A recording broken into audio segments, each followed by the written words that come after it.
How's it going, everyone? My name is Alex. That big hunk of man over there with the collared shirt is Jeremy, and this is episode, I don't know, 63,862 of this Roadway series. We're not that high. Jeremy, it's been an interesting week, past week in sports. We have the college football playoff, we have the NFL playoffs getting underway. We have a couple things with baseball we're going to talk about as well. Before we get to that, Jeremy, how you doing? Good. Good. A little bit cold. It's quite cold here in Morristown, New Jersey. What's the Uh, temperature there in Morristown? I believe it's around 23, feels like 10, something like that. Uh-huh. Just about normal for this time of year. Not as windy today though as yesterday, so I'll take it. I went to a track workout last night and it was 51 and raining and everybody there was like wearing, I kid you not, like a jacket and like pants, and they looked at me like I was insane because I was just in shorts and a long sleeve tee because I was like, it's raining out. I want to have a little extra something to me. And they look at me like, how are you doing that? And I'm like, it's not that cold, folks. Anyway, Right. um, Let's get if down to you're a business. returning, go ahead, Jeremy. So we'll get down to business and a crazy wild week of football, college and NFL. That's right. But before we get down to business to defeat the Huns, by the way, I hope you like my new background. I've changed my setup here again, just keep everybody on their toes. If you're a returning viewer, thank you for returning. We appreciate you so much. If you're not subscribed yet, please click that subscribe button down below or follow button, depending on what platform you're on. Doesn't cost you anything. It helps us out a bunch. If you're new, consider subscribing. It costs absolutely nothing, and it's right down below. It's free to do, right? Please leave a like on the video, leave a comment, maybe tell Jeremy how cold it is where you live. We might get ice here in South Texas next Tuesday.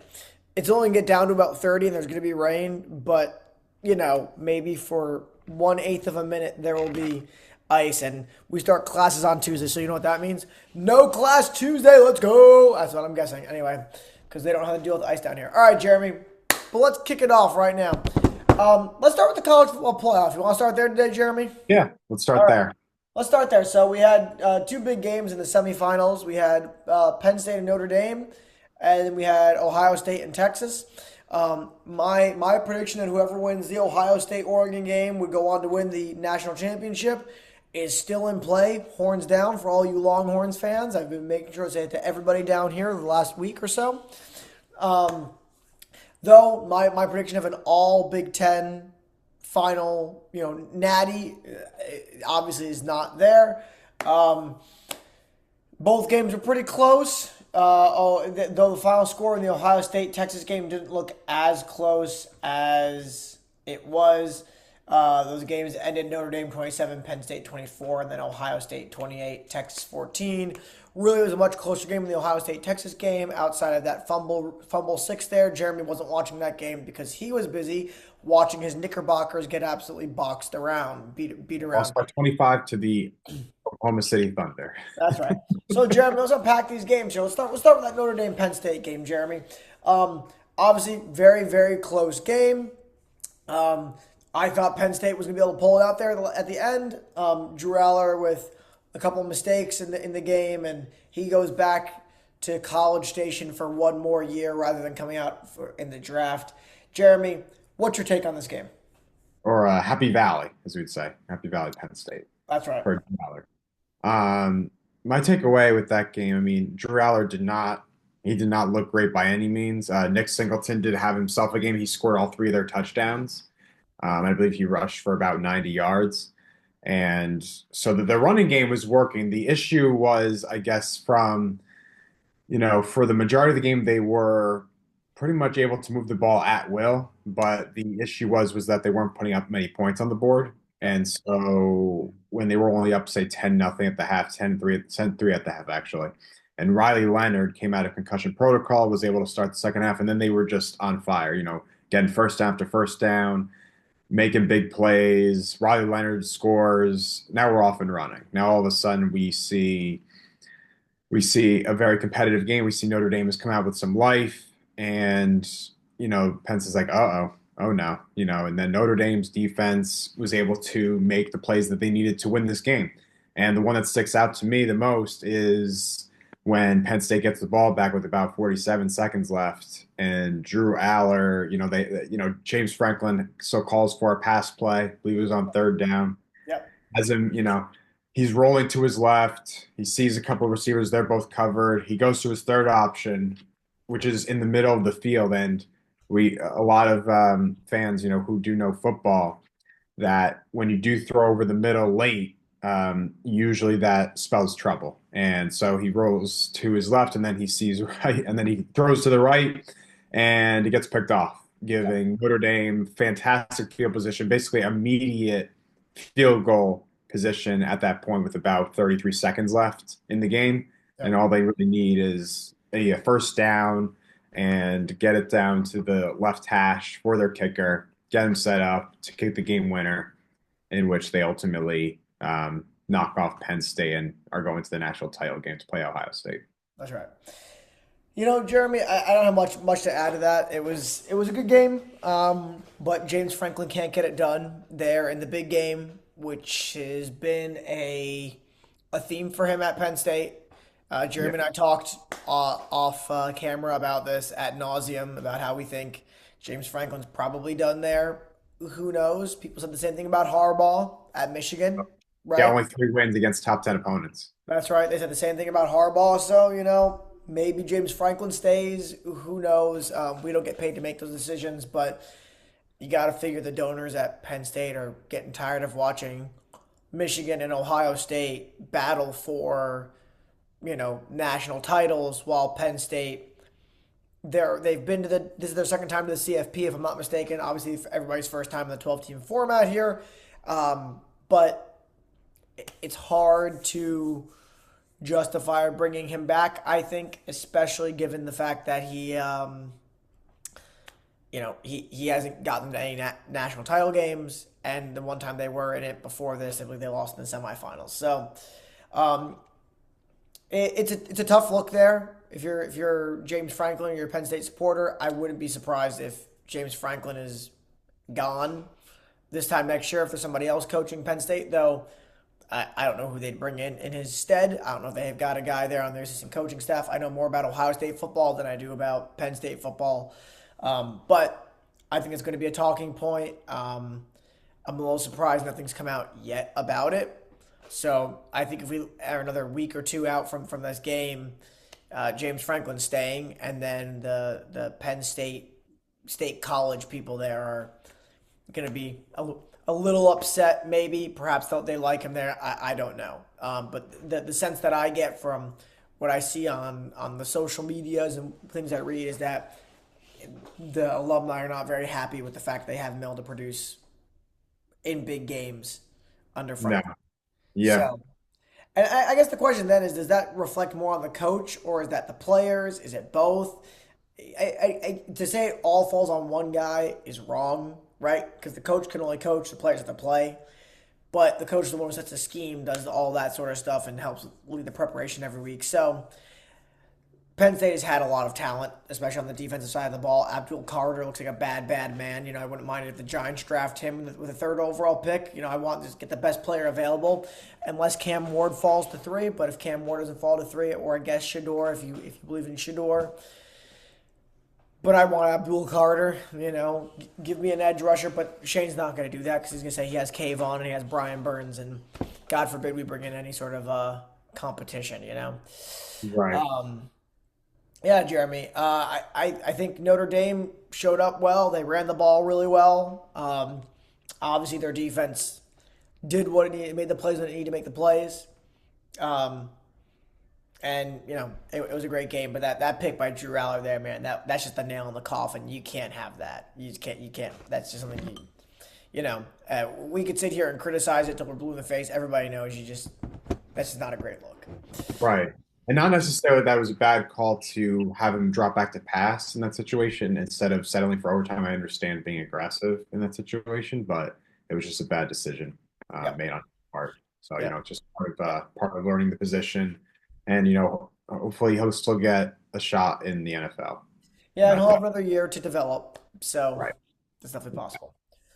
Okay, so the other game that happened this weekend, my Ohio State Buckeyes taking on the Texas Shorthorns because they lost. All right. OH, Jeremy. Where's your IO? So it ain't here, I can tell you that much. Let's It's see, not let's see, here. let's see your O, No, Jeremy. it's not Anyway, coming. one day, don't worry. All right, so Ohio State wins 28-14. Jeremy didn't watch this game, so I'm going to talk at nauseam about this game right now. I did see the highlights though, Alex. So I did see Okay. some stuff. Okay. So basically, what I took out of this game, the first half, Ohio State was beating themselves, penalties on every single drive, killing drives. They'd have a big play, and there'd be a penalty calling it back, right? There'd be a play, and now all of a sudden you're in 2nd and 20 instead of 2nd and 8, right? Whatever it might be, right? Those penalties, real backbreakers. Trevion Henderson with a personal foul, unsportsmanlike conduct, or whatever it was early on. Very uncharacteristic for the guy who's been there for, I believe, 5 years now, who will be entering the draft. They allow that touchdown really late in the end of the first half, and then all of a sudden they throw this little slip screen to Trevion Henderson out the right side of the backfield, and he just house calls that thing with about 27 seconds. I think it was when they got the ball back. Maybe it was Yeah. 29 seconds.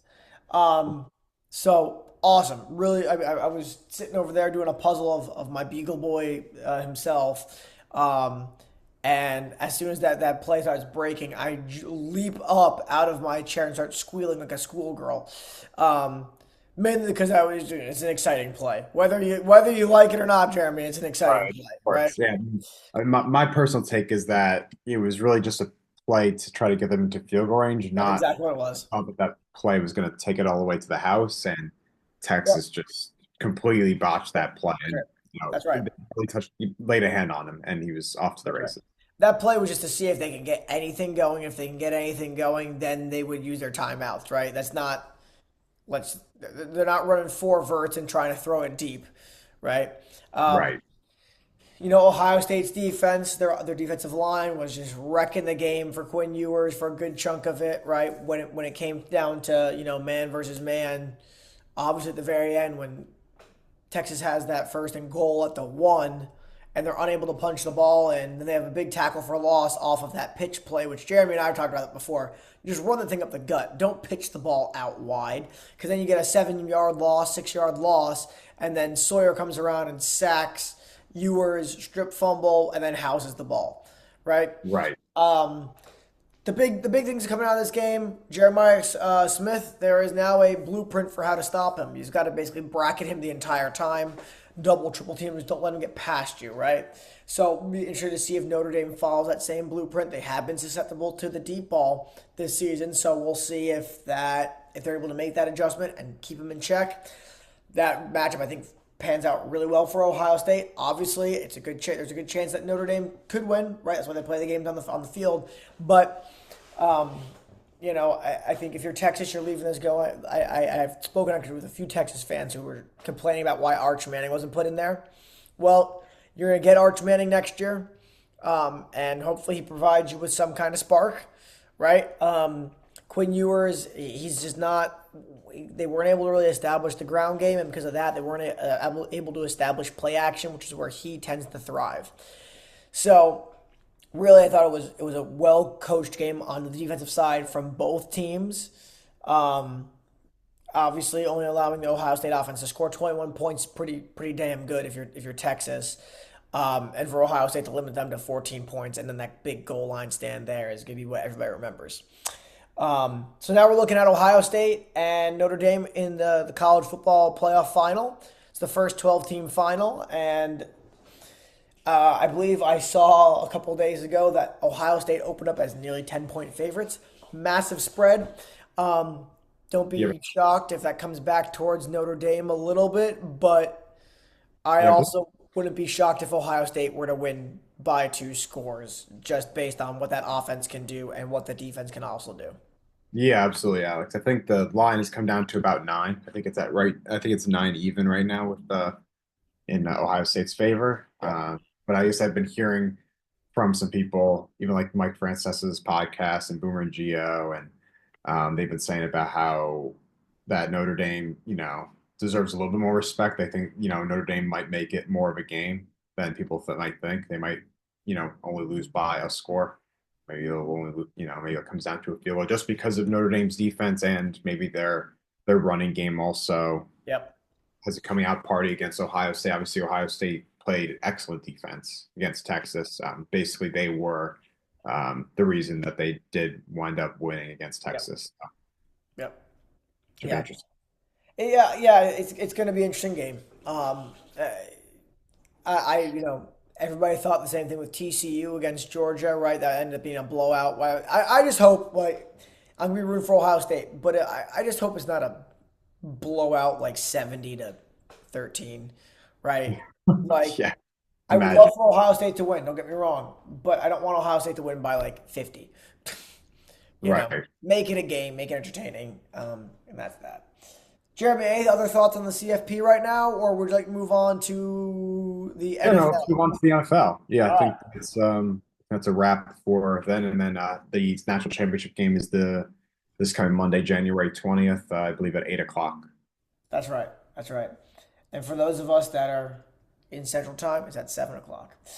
All right, Jeremy. So we'll run through the scores from this past weekend, and then I want to get your opinion on one thing. Okay, so all right, folks, sit with us here for a second. So the Bills beat the Broncos 31-7. Ravens over the Steelers 28-14. Texans over the Chargers 32-12. And then in the NFC, the Eagles beat the Packers 22-10. The Commanders beat the Bucks 23-20. Rams over the Vikings, making Sam Darnold see ghosts 27-9. And there's one other game I'm missing here, right, Jeremy? No, that's the last of the games there. Jeremy, a lot of blowout wins. What are your thoughts? I guess my thought is the most surprising one is actually the first one this past Saturday with the Texans taking on the Chargers. I really thought the Chargers would come out a little much better than they did.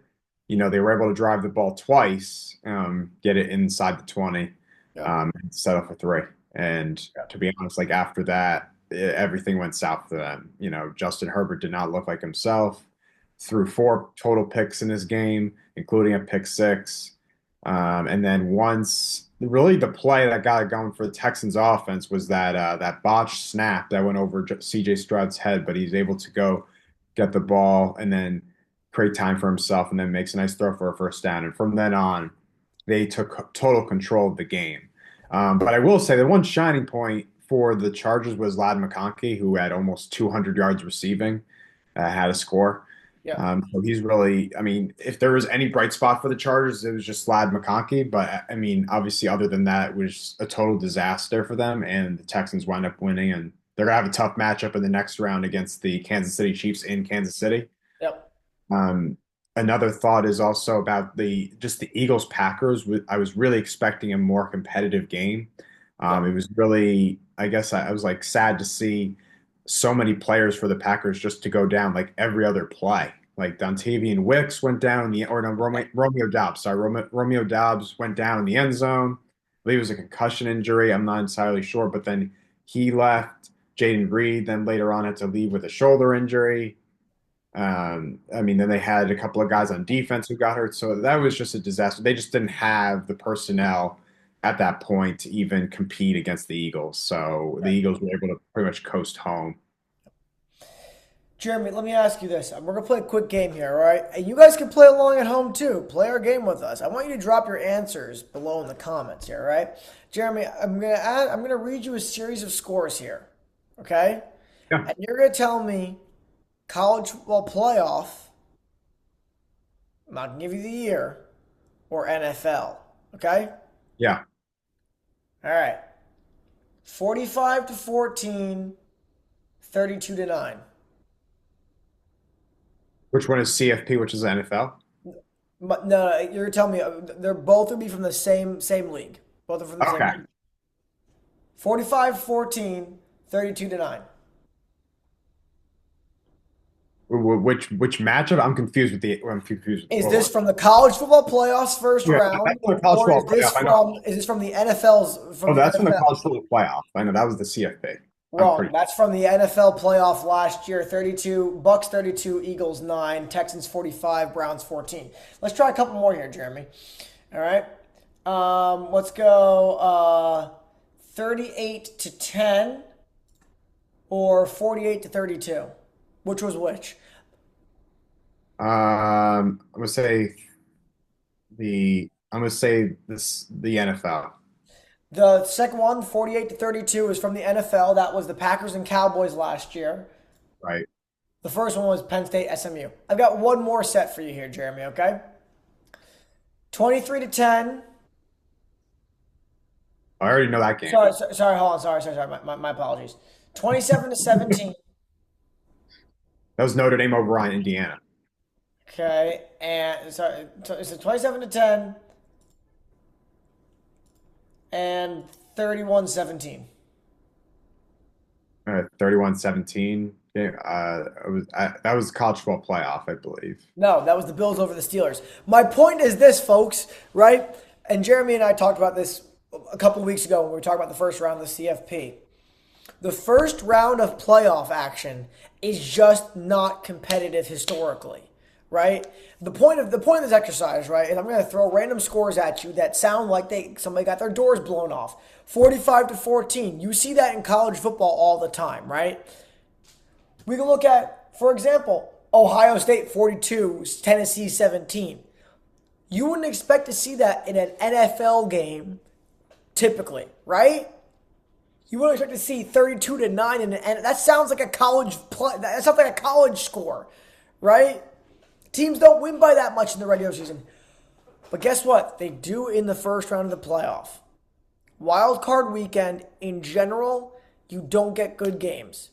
Next round, the divisional round. Okay, let me read some of these scores from last season for you, Jeremy. Okay, 24-21, 31-23. Okay, that was Niners over Packers, Lions over Bucks. 34-10, 27-24. Ravens over Texans, Chiefs over Bills. We had one blowout, right? Number one seed Ravens beat the living crap out of the Texans. Okay? Then we go to the championship round, 17-10, Chiefs over Baltimore, 34-31, Niners over Lions. Right? If we compare this to the CFP, 27-17, 38-10, 38-24, 42-17, first round. Second round, 31-14, 39-31, 41-21, 23-10. Okay, at least we had a competitive game in there in Ohio State. Or sorry, not Ohio, in Texas, Arizona State. And the Penn State, Boise State game is closer than what the score shows us there. We've talked about this based on what happened in the fourth quarter, right? Now we look at this most recent week, 28-24, 27-24, 28-14, which really was 21-14 before that strip sack fumble six. Okay? Right. But the point I'm trying to get at here, right? Because Jeremy and I talked about this a bunch the last couple of days. He's like, oh, the playoff is just not the same as it used to be. I'd have to go back and do a long thing. And perhaps that's an exercise we'll do here. And, follow us on our social media. I believe it's the Shrubway series on Twitter. We'll go through and we'll post some NFL playoffs since they expanded to 7 teams. I bet if we look back at that, it hasn't been close in the first round, generally. Giants over the Vikings a couple years ago was a close game. You'll get like one close game, right? Last year, I believe it was the Chiefs and the Dolphins. That was the close game, if I'm not mistaken here. That was, I think that was in brutal temperatures, like 30 below zero. That's right. Yeah. That was the game that Sorry, my apologies. It was the Lions Rams 24-23. That was your close game last year. The point I'm trying to get at is, guys, the first round is not fun to watch. Sometimes you'll get a team that upsets a team, right? Nobody thought the Texans were winning the other day, and the Texans blew the doors off the Chargers. The Chargers bye week, right? As Rex Ryan said. My point is, this weekend is going to be a whole hell of a lot more fun. I think we're going to have better matchups. Texans Chiefs, I'm not too excited for that one. Commanders Lions, okay. Rams at Eagles, I think will be a good game. Ravens at Bills will be a good game. Yeah, that's like at least have two good games, and I think the Commanders can maybe hang in there offensively with the Lions. I think the defense is going to get absolutely picked apart. Thoughts, Jeremy? Yeah, absolutely. I mean, Alex, you bring up some good points. But one thing I was actually just thinking about as we're looking ahead to this upcoming weekend, actually, now that we're speaking here on Wednesday, the Texans Chiefs. I'm wondering if CJ Stroud is able to play well in a playoff game in cold weather, as opposed to playing at home in a dome. Would be playing in a hostile crowd. Can he go into Kansas City and make this game really like competitive and be like, whoa, wow, CJ Stroud has really made some leaps and bounds in the last couple of weeks. Where did we see this in the last month of the season? Hopefully that game winds up to be competitive. I think for sure that the game of the weekend though is the Bills taking on the Ravens. So I'm super excited to see Lamar Jackson and Josh Allen put on a show. I think that game is going to be like 34-31 is my guess. It's going to be high scoring, but it's going to be close. Yep. Well, and look, CJ Stroud, we talked, Jeremy mentions is he could be able to play well in a cold weather game. He went to Ohio State, all right? He's played in cold weather games. I've seen him play in cold weather games. Well, I know. I guess in comparison to last season, where they went to Baltimore, they only put up 10 points or whatever, and they Sure. lost by a few scores. So, Sure, but we all knew that last year they weren't anything special.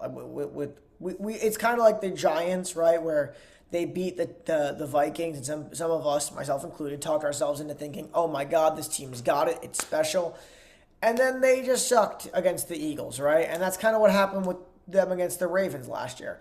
You know, Kansas City doesn't have an overpowered offense this year. Texans have a good defense. Could an upset happen? Sure. Please. I'm begging you. with that being Please. said, have the Texans after losing their last 5 games, if I'm not mistaken, they finished the season 10-7 to make it to an AFC title game would be like mind blowing. I'm begging you. And I'd love a Texans Bills AFC championship. I'd love a Lions Rams NFC championship. Sorry, AFC with the Bills there, NFC with the Rams. Why? Because at least 3 of those teams have never won a Super Bowl before, right? Don't put the also we hate the Eagles. Don't put the Chiefs back in. Don't let them get there. C.J. Stroud, I want you to take Patrick Mahomes and make him Patty Mahomeless. All right? He can't know where to go. All right? CJ, let me get an OH. Jeremy, can we get an OH for CJ? No, no, no, not even that sense. Come on, can we get an IO for CJ? No, no, no, no, no, Can we get an O? no O's. This guy's no fun. Anywho, yeah, I am. Well, I mean, what do you expect from a Michigan fan, Alex? Come on, a Michigan fan who's not going to really be a fan of the Ohio State listen Buckeyes. here, Jeremy. I cheered for your Michigan boys last year. All right, I mean, I'd love to believe that. I did mainly because I hate Ohio State Oh, fans. Alex here did root for the Michigan Wolverines, very surprisingly last year, and they wound up winning the national I championship. hate So, Ohio State fans, but I'm still an Ohio State fan. All right, Jeremy, let's pop to a couple quick things in baseball. All right, so hold on, let me get my hat on here. Okay, we're ready to go. As everybody knows, I love my props. no, but before we go to baseball, I was still like talk about a little bit of football. I mean, do you think that there is a chance Jaden Daniels, rookie quarterback, goes into Detroit, has a subpar game? Obviously, the Lions defense has been shaky, but they did have a good performance against the Vikings. I'm interested to see how he plays against the Lions on the road. Are you wondering if he has a subpar game or if he doesn't have a subpar game? Or if he does, or if he, right, if he has like, because I don't expect him. There's no pressure on him to play well in this game. Let's be realistic, right? He's playing, the entire Washington Commanders team is playing with house money in this game. So I Mm. guess I'm wondering, like, is he gonna? I think at least have like an average game versus like totally plays terribly, almost like the drop off like Sam Darnold has had. Yeah, yeah. I think I think Jaden Daniels has a chance to play well, but I think regardless of if Jaden Daniels plays well, their defense has got too many holes on it. Where I think Jared motherfucking Goff and company are gonna pick him apart. Personally, I do think he's got a chance to play well. Who knows? That's why they play the games on the turf or on the grass, right? But if I'm betting on this game, I'm going to take the Lions to win straight money line. I don't know what the spread is, but I do think the Lions, they're Yeah, getting healthy, right? And with the ghost of Aiden Hutchinson looming for the Super Bowl as a possible, he might come back for the Super Bowl, which would be insane. that's true. Yeah. Man, if they get to the Super Bowl and they get eight, oh boy, watch out, AFC. Um, Jeremy, I guess one last thing. I want to get your picks for the weekend. Who do you think's going to championship weekend here, Jerry Bear? I think the Chiefs are going to beat the Texans, and I think we're going to see the Bills eke out over the Ravens. Okay.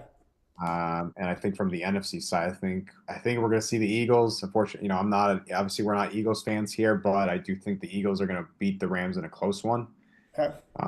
beat them by a score.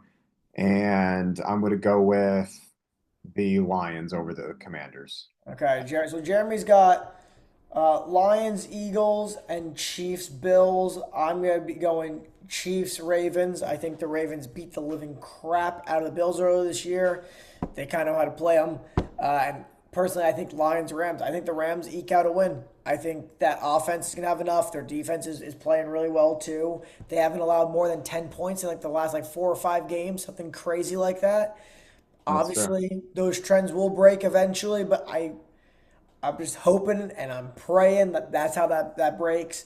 So I have Lions, Rams, Chiefs, Ravens in the championship weekend. So Jeremy, you good to jump to baseball here? Yes, I'm gonna give Yeah, you guys a let's go yes. ahead. All right, we're jumping to baseball here. There's a couple quick Yep. little things here. The big news is that Roki Sasaki said this Mets hat, throw it away. He says he's not coming to New York. He doesn't want to play for the Mets or for the Yankees because he's a peasant. He's down to San Diego, LA, and Toronto for all. Why Toronto is always in these mixes is baffling to me. If they sign him, that'll be even more baffling to me, but perhaps. What is this? What's the fallout like this look like for the Mets and for the Yankees? The Mets, I think, still need a starting pitcher. I wonder if Luis Castillo is still in play for them. Interested to see if the Mariners are still shopping him around. For the Yankees, I don't know if they necessarily need another arm in that rotation, so I wouldn't be too concerned if I were them. But still hurts to see that this guy, he's probably going to go to the Dodgers, and the Dodgers are going to have 3/5 of their rotation be from Japan. So, and be good pitchers from Japan. So Right. it So, just, yeah. So it just seems like LA has become the hotbed for all of the Japanese free agents, except for Kodai Senga, who decided he wanted to be a Metropolitan. Um, Jeremy, you have anything to add there on the Roki Sasaki end of things? I guess I was just say I'm not surprised. I think it seemed like he wanted to go to a West Coast team anyway. So it's not surprising that he did come out saying Yep. that the Mets and the Yankees are off the table. Yep. So I guess it was just, holding out, waiting to see what was going to come from him and or his agent. And Yep. so now we have our answer. So There he's you going go. to go to the West Coast team. It'll be what it is, right? I Yep. think the Mets and Yankees will be able to survive without him. Yep. That's right. And that's why you pivot. You have backup plans, right? The other big news out of the Mets end of the world, right? I think we may have discussed a little bit about Pete Alonso wanting that Prince Fielder type deal last time we were on here, and we kind of laughed about that's a lot of money, and Prince Fielder didn't even play for that whole deal. Now I think Alonso would be able to make it longer into that deal before it looks really bad. It wouldn't just be 3 years. But Jeremy, the more interesting thing that I heard today from Andy DiMartino, something I saw, was that the Mets have been in contact with the Blue Jays about possibly acquiring Vlad Guerrero Jr. Um, I'd be interested to know what they're asking for Vladdy. Um, whether Mets fans want him in or not, he'd be an upgrade over Pete. As far as from an offensive standpoint, he's an upgrade over Pete. Lord knows what they're asking for, and the report that I saw was that they're not even close. But where there's smoke, there's fire. So I believe David Stearns is probably on the phones with them trying to figure out what can happen. And I think it just shows that for whatever reason, Toronto wants to at least say they're in on big free agents, but they don't want to pay the big free agents. So I wouldn't be surprised if kind of like what happened with Cleveland with Lindor. If they, I wouldn't be surprised if they ship off Vlad Guerrero Jr. to a team that's going to pay him the however many hundreds of millions of dollars he thinks he's going to get in free agency. And I wouldn't be surprised if that team that does give him that money is the New York Mets. Jeremy, anything else that I'm missing on this stuff? I didn't even see any reports, so thanks for bringing that up, Alex. I mean, I think Vlad Guerrero. I mean, that would be an absolute home run then for the Mets if they were to get Vlad Guerrero Jr. And not Yes, that I mean, I personally don't think that's not going to happen. I think he's going to stay in Toronto for this year, but I agree. that is, a report worth monitoring. We'll see over the rest of this winter, if there's any movement with the Mets, if there's any sort of negotiations between his agent and Yeah. Well, I think if you're Vlad Guerrero's, well, I think if you're the what do you call it? I think if you're trying to make sure that if you're the Blue Jays and you're trying to get the best return on investment with Guerrero, right? Why not trade him right now? He's not going to be a hotter commodity during the season. Why? Because you don't get him for a full season. You could probably get more for him now, but I think the Blue Jays want to try to compete this year, and trading Vlad Guerrero is a big pivot away from competing. Similar to what the Yankees did last year with Soto, if I'm Mets, I'm a little hesitant about trading for Vlad Guerrero Jr., but unless you know you have a good chance to negotiate with him and get him to sign a contract. If you feel confident in that, which let's be honest, Uncle Stevie's got that money. If he wants to, he could do it. But it will be interesting to see what happens there. So uh, yeah, I mean, I mean, that's always possible. I mean, Toronto. I mean, Vlad Guerrero Jr.'s stock is pretty high, so that's I right. mean, guy who can easily, hit 35 homers and drive in That's right. 100 RBI. Yeah. That's right. So we'll see. I agree with Jeremy. I don't think it's very likely right now, but you never know. Stranger things have happened, and will continue to happen. So, Jeremy, with that being said, I believe we're out of time. Once again, if you've made it to this point in the video, as I said at the very beginning, please consider subscribing. We would really appreciate it. Feel free to like and drop a comment down below as well. What do you think the Mets or Yankees should do now that Sasaki says, I ain't going to be in New York? I don't want that. I want the West Coast or Toronto. Weird. So drop a comment below. What do you think is going to happen there? Do you think the Mets go after a pitcher in the trade market? Do you think they stand pat with what they've got? Do you think the Yankees are going to make another move? Do you think the Mets will make a move post signing Juan Soto, right, and Sean Manaea? Give us something else here, Uncle Stevie, please, for the love of God and all that's holy. Um, And maybe make another splash before February. that's right. Well, folks, that's all we've got for you today. We'll be back with you, I believe, on Friday for perhaps a more in-depth preview of the playoff. Until then, we'll see you next time. And as always, Jeremy, say it with me. Back Back. after this.